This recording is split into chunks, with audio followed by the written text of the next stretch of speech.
স্বচ্ছতা এবং জবাবদিহিতার তথ্য উপাত্ত দিয়ে বাংলাদেশের ইতিহাসে কোনো সরকার এই প্রথম তথ্য উপাত্তর ভিত্তিতে 180 দিনের কার্যক্রম এবং সফলতাগুলো জনগণের সামনে তুলে ধরেছে।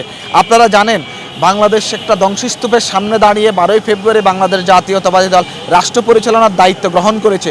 এই রাষ্ট্র পরিচালনার দায়িত্ব গ্রহণ করে আপনি দেখেন অব্যবস্থাপনা, তারপরে দলীয়করণ এবং সকল সেক্টরকে মানুষের বেসিক নিডসকে যেভাবে খর্ব করেছে এবং একটা ধ্বংসযজ্ঞের মধ্যে বাংলাদেশকে ফেলে দিয়ে শেখ হাসিনা যে পালিয়ে গেছে, তারপরে একটা বিধ্বস্ত অর্থনীতি, একটা বিধ্বস্ত শিক্ষা ব্যবস্থা এবং সকল বিধ্বস্ত জায়গা থেকে বাংলাদেশকে টেনে তুলে নেওয়ার জন্য বর্তমান প্রধানমন্ত্রী কাজ করছে।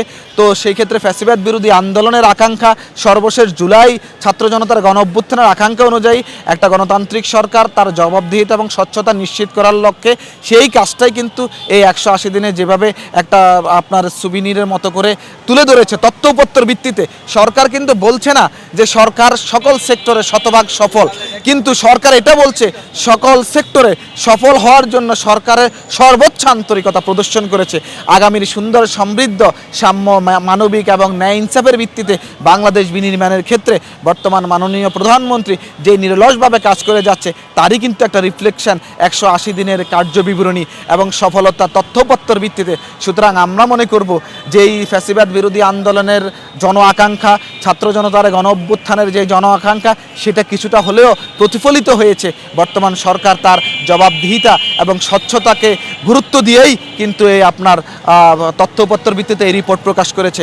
এবং আমরা মনে করি যে একটা আমদানি নির্ভর, একটা ঋণ নির্ভর, একটা বিদেশি সহযোগিতা নির্ভর অর্থনীতিকে কীভাবে রক্ষা করা যায়, সেই রক্ষার জন্য যেভাবে বর্তমান সরকার কাজ করছে, আপনি দেখেন কর্মসংস্থান সৃষ্টির জন্য বিদেশে কথা বলছে, শিক্ষা খাতে আপনার পর্যাপ্ত বাজেট বাড়িয়ে দিয়েছে, আপনার মানুষের বেসিক নিডসের জায়গাগুলো ধরে ধরে কাজ করছে এবং সামাজিক সুরক্ষার ক্ষেত্রেও কিন্তু বর্তমান সরকার ফ্যামিলি কার্ড, কৃষক কার্ড, খাল খনন কর্মসূচি, কৃষি নির্ভর করার জন্য সারা বাংলাদেশে যে একটা আপনার মাইল ফলক হিসেবে কাজ করবে খাল খনন কর্মসূচি, সেই জায়গাটার মধ্যে বর্তমান সরকার ধরে ধরে কাজ করছে। আপনি দেখেন আমার অনেক বন্ধু ছিল, আমার অনেক ছোটো ভাই ছিল যাদের বাবা বেসরকারি স্কুল কলেজ মাদ্রাসায় চাকরি করতে বলে তাদের পেনশন পেত না। সরকার 31 দফা ঘোষণা করেছে নির্বাচন ইশতেহার হিসেবে, কিন্তু সে 31 দফার বাইরে গিয়েও এই পেনশনের অথবা অবসর ভাতা এখানে প্রায় 2100 কোটি টাকা সরকার বরাদ্দ দিয়েছে। এবং ওই মানুষগুলো, যে মানুষগুলো দীর্ঘদিন তাদের পেনশন পেত না, যে মানুষগুলো নিজেদের অবসর ভাতা পেত না, জীবনের শেষ সময়ে অর্থনৈতিক যে নিশ্চয়তা প্রয়োজন ছিল রাষ্ট্রের পক্ষে, সেটা এতদিন খর্ব করা হয়েছে, সেটা কিন্তু এই সরকার চালু করেছে।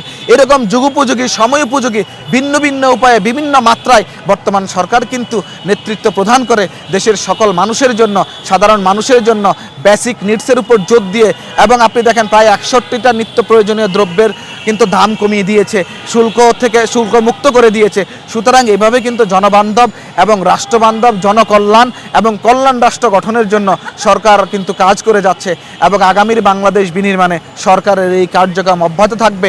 আমরা আহ্বান করব সকল দলকে, যারা বিরোধী দল আছে তাদেরকে আহ্বান করব, আপনারা উস্কানিমূলক বক্তব্য না দিয়ে, মববাজি না করে আপনারা সরকারের এই রাষ্ট্র গঠনের কাজের সারথি হন, তাহলে একটা সুন্দর সমৃদ্ধ বাংলাদেশ বিনির্মাণ করা সম্ভব হবে ইনশাআল্লাহ।